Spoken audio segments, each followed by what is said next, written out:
I haven't punched a time clock or received a W-2 form in 24 years.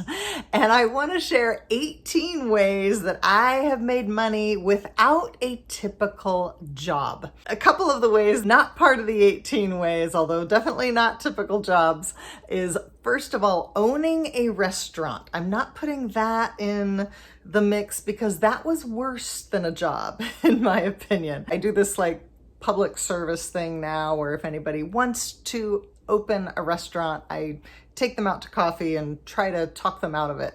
The second way that I'm not putting in this list is working as a realtor, because that was a lot like a job. You know, you're hired by a brokerage and you use their facility. You know, technically you're a commissioned only salesperson. And I did that for 8.5 years and it was great. But here are 18 other ways that I have made money without a job over the last 24 years. So the first one is coaching. I've done financial coaching, life coaching, wealth coaching, marketing coaching, especially for financial professionals. I don't honestly do a lot of one-on-one coaching anymore because I'm more looking at the one-to-many sort of, courses, programs, etc. And I love, the group, the community aspect always adds a lot to that experience. So number 2, virtual courses and classes, especially when the pandemic and the lockdowns happened. I started doing a lot of things on Zoom, although I actually started this, I think in about 2019, doing courses and classes virtually online. And I've done since then, I think 6 rounds of Rewrite My Money Story. It's an 8-week program. I've done a year-long wealth school. I'm just getting ready to launch the Retirement Revival. And I've also done one day classes or courses virtually. Number 3, live events and workshops. And this started, it was in 2005. So I guess 18 years ago, I did my first live workshop series in my living room. It was called Love Your Money, Love Yourself. It was for women only. I started it just by emailing every woman I knew and said, I'm going to start this program. It was kind of half mindset and half financial literacy, change their lives, change the course of my life. And that's really was before it even had a name. That's how Total Wealth started. And I've done live events as well in Anacortes, in Seattle, in Portland. Yes, I'm a Northwesterner. Number 4, event promotion. So, I think I was actually a teenager when I started doing a little bit of concert promotion. And then more recently, I was doing event promotion probably about in 2008, 2009 in the Seattle area through business networking. I had figured out how to get people to come to maybe a coffee shop or another venue and learn. Then I started filling rooms for other entrepreneurs as well. And we could call it event promotion. In a way, it was a little bit like affiliate marketing, because if they were selling something, then I would get a portion of whatever it was that they sold. But I did all of the promotional work. Got to partner with some great people, Dike, Drummond, George Huang, Patrick Snow in doing that. Number 5, writing and editing. This has been really my bread and butter for about 12 years up until recently, doing writing and editing. I started doing it for myself, blogging and marketing and emails, and then transitioned into doing that for financial professionals, particularly in the insurance industry and alternative investments. And so for 12 years, I wrote about investment investments, wrote newsletters and blogs, and edited and wrote books as well for investors. Kim Butler and I did a lot of work together. I helped edit some of her books and wrote a couple of books. One of them was a bestseller on Amazon called Perpetual Wealth. So I was paid to do the writing.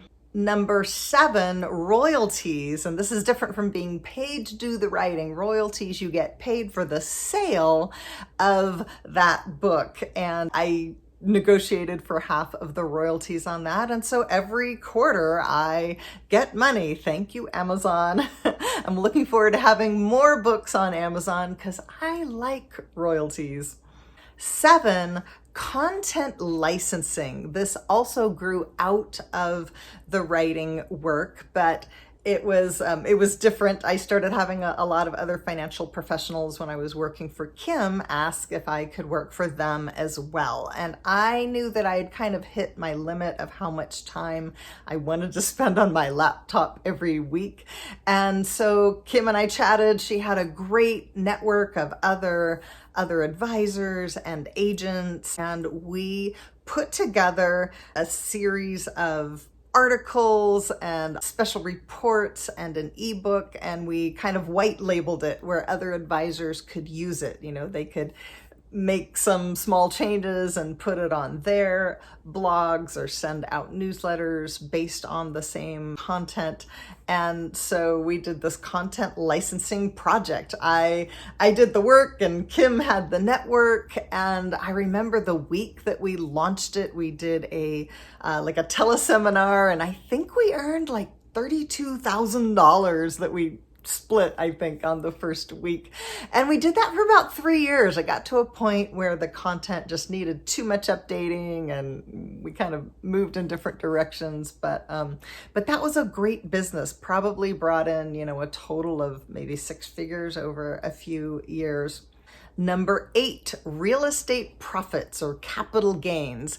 And so over my lifetime, I've bought a lot of homes and I've sold a lot of homes. And until we had the Great Recession and the big housing market crash, I generally sold homes for sometimes quite a bit more than what I had purchased them for. And so this has been a nice source of income over my life. Number 9, rental real estate. So I owned several rental homes in my life. There was also one that a partner and I owned it, and we rented the home to one family, and it had off-street parking, and then it had this enormous garage off of the alley, and we actually rented the garage to a different family. So rental real estate, something I'm definitely a fan of. Number 10, stock market gains, particularly in 2021. And I really didn't start investing in the stock market for myself until the end of 2020. Felt like the market, had really run up a long way at that point and was a little hesitant. Saw the pandemic coming, pulled back a little bit, but then we had that great bull market run there, was actually able to earn that year, I think tens of thousands of dollars in the stock market. Was really, did it very actively, was always doing research on different companies. Probably didn't do a great job of selling everything when I should have sold it, but still came away very well from that stretch there. And that was what helped me put a hold, at least temporarily, on the writing work and spend more focused time on courses and programs. And number 11, stock market dividends. So different from capital gains, dividends are when you're a shareholder and you get to share in the profits that the business is making. Not every stock pays dividends. A lot of stocks don't, but there are some great advantages to dividend investing. I think it's a great strategy. Number 12, music. So over the years, I have sung at churches for events, had a band that played at an annual event. Over the years, I've earned money on and off with music, a lot of times with singing, sometimes with playing at coffee shops or restaurants or other venues. If I'm doing like a workshop, I will bring my piano, even if it's just 2 or 3 songs. I love integrating music into what I do. And by the way, on this channel, there's a video of me singing a song called I Receive. It's a song I wrote that really encapsulates that energy of receiving. Go check it out. 13, CD sales.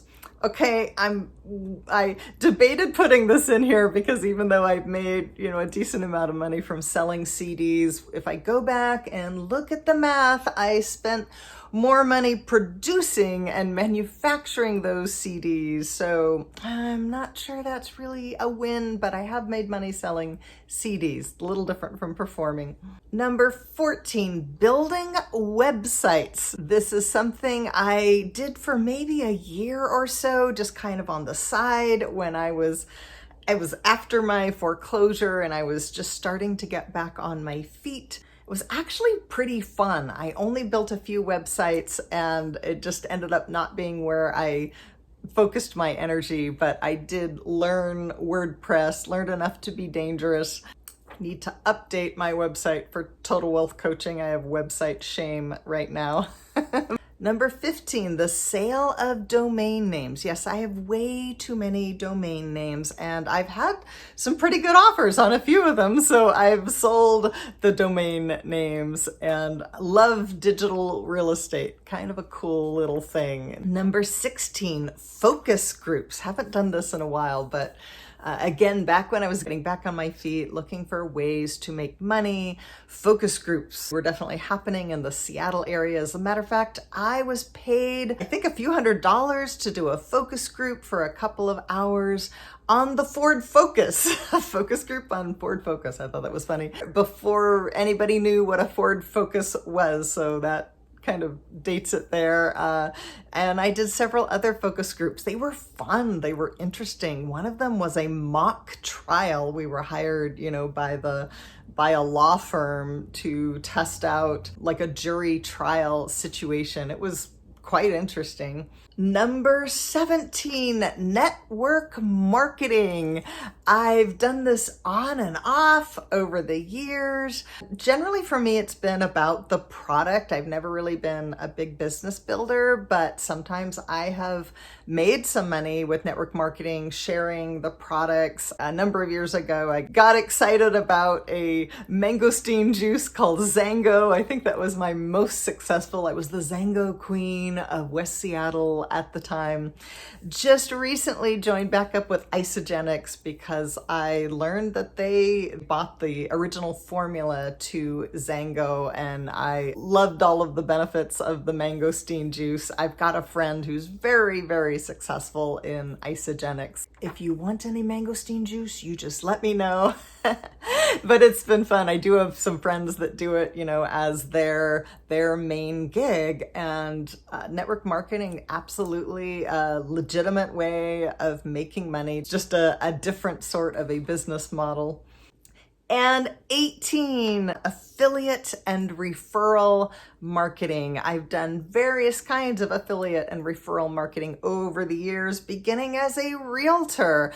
Loved sending referrals. And I remember once my brokerage handed me a $1,200 check and I had no idea where it came from. I didn't recognize the names on it. And it turned out a couple of months earlier, I had tried to send a friend a referral and she said, oh no, they never called me. But then they did call her and they did buy a home like rather quickly. And my friend's boyfriend, I think his name was on the home, so I didn't recognize it. But I love money showing up like that unexpectedly. And I've done referral marketing for friends that they offer services or they offer programs. One of my friends helps people get on podcasts, get on big podcasts and learn how to do that well and how to monetize that. I've sent business to my friend who is a publishing coach. And recently I found something that I was very impressed with. Haven't had time to do it myself. You may know that Amazon has an affiliate program, and I know people that do Amazon affiliate and, they make an extra $15 a month or something, but this has to do with their influencer program. And there are ways to do that where it really builds some nice income. And I'm seeing people in that program within a few months, maybe making $1,500, $2,000 a month, even more. So if you want to know about that, I'll pin the link for that. I think it literally is the best way for anybody who wants to do affiliate marketing, because you don't have to build a website, you don't have to go find traffic. Like, it is literally the easiest way that I have seen to do affiliate marketing, and I'm seeing people get results. Want to know how you have made money in some ways that maybe I haven't named without a job? There are so many different options, and it's something I'm passionate about supporting people about with the retirement revival. Have an awesome rest of your day. I think my next video is going to be about compounding income. We've heard of compounding investments. Have you heard about compounding income? Stay tuned for that. Bye-bye.